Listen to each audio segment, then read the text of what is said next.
So the first root is that death is certain.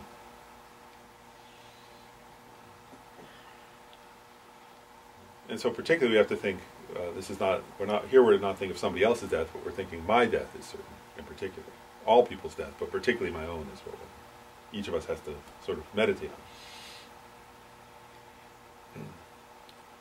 And so the first reason or contemplation around death is certain is that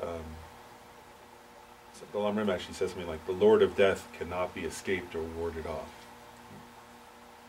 But so we actually contemplate, right? I am going to die, that's certain. There's no doubt in the world that this person, I, will die.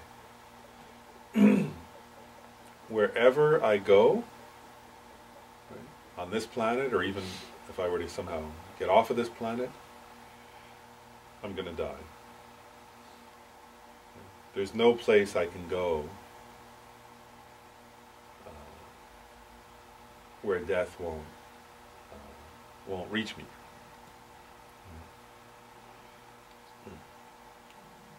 No place in this country, there's no other country, there's no island, there's no mountain. There's no place to escape from death. Nowhere I can go. Also, there's nothing I can do in this life that will allow me to escape from death.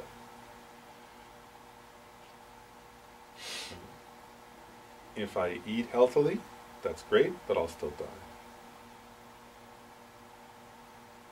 If I exercise, that's great, but I'll still die. If I seek out proper medical care, again, that's great, but for sure I'll still die. Even if I find the best doctors, actually they'll die also. They'll die and I'll die. There's no protection.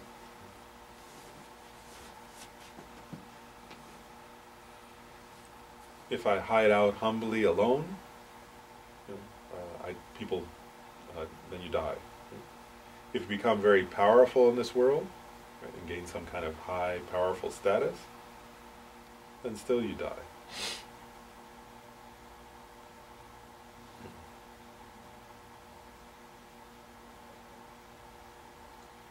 There's even like no, Ken Srimsky pointed out, right? There's like some meditation practice where they say if you do them, then you become immortal. And then he said, but even those immortal beings die. There's no meditation that'll let you live forever.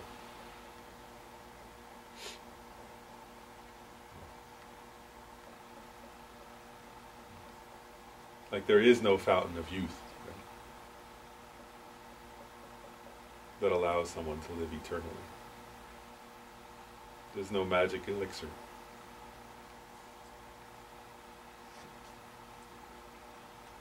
There's no medication.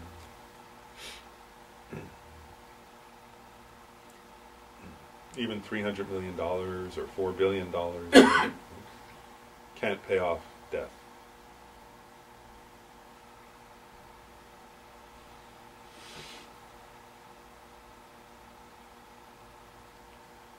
All the best doctors of 100 years ago are dead.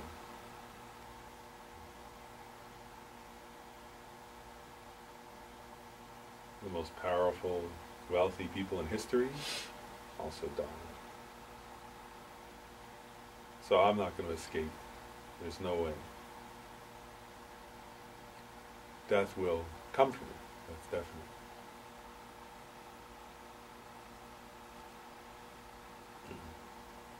Also, second contemplation that follows upon that is that actually this body, this human body, that I have, right, has a naturally has a kind of maximum life span. Has a natural, by its very nature, has an expiration date, so to speak. And I can't add on. Right? There is there is nobody who's 150. There's nobody who, I don't think there's anybody on that planet who's 120. Very rarely somebody lives to 100, 105.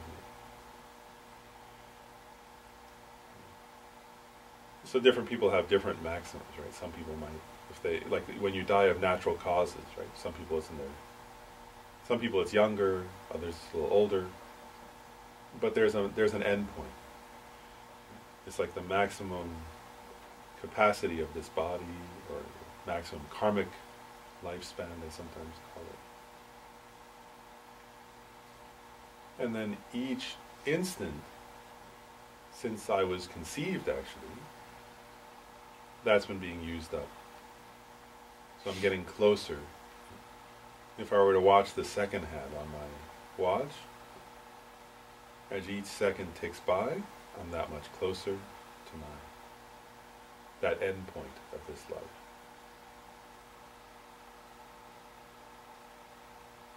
Which I only have so many breaths.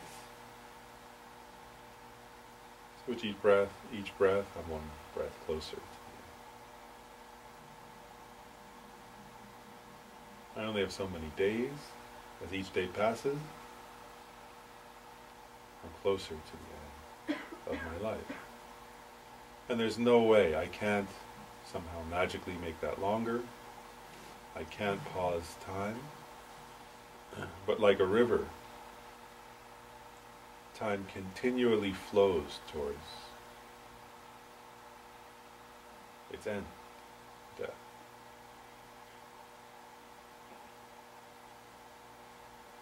One metaphor that Lama Tsongkhapa uses for contemplating this point is he says it's like someone who is pushed off of a high cliff.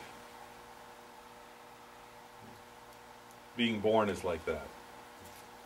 In other words, there's no pausing on the way down. And eventually they'll hit the bottom. I'll hit the bottom. So like when my birth was like falling off that cliff.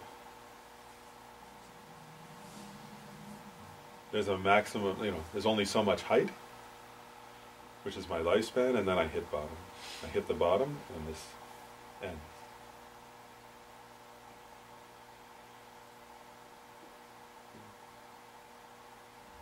So it feels like now, right this moment, my lifespan is being used up. Death is certain. I can't escape it. And my life is continually being used up like the sand falling through an hourglass that eventually at the top will be empty and it's over. And I can't flip it over. I can't hit pause. I can't stop it.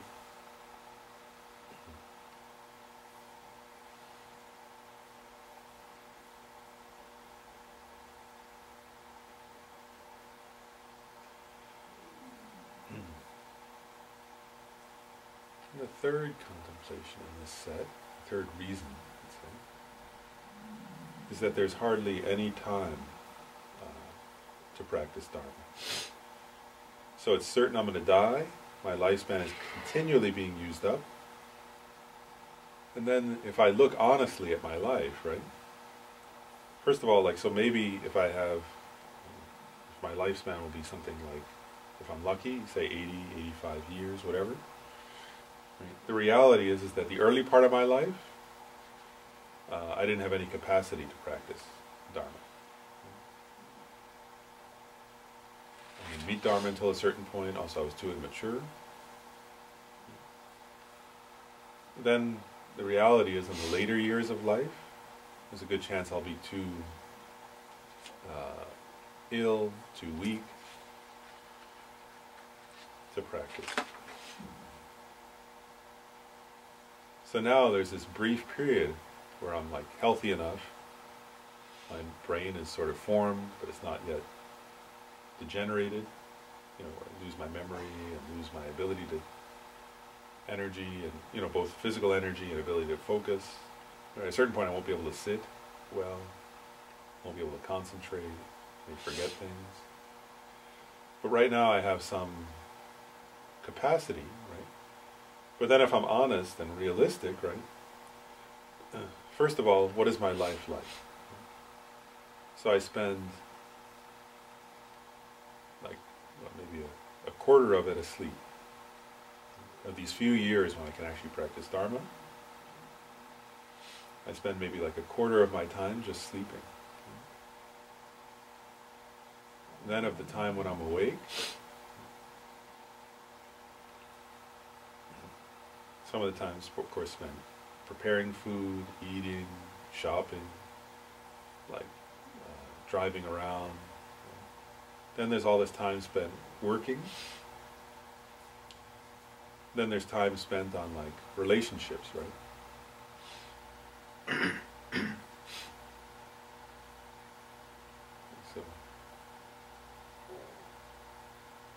So between like work and relationships and other responsibilities that I sort of invest my energy in, then what time is actually left for Dharma practice?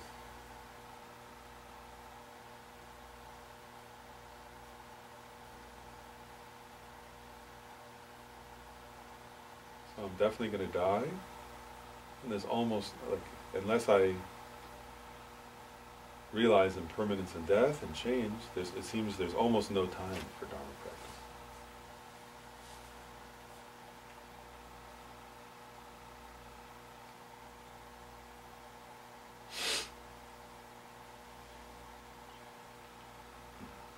So then the decision or the conclusion of these three is, I must focus on practicing the Dharma.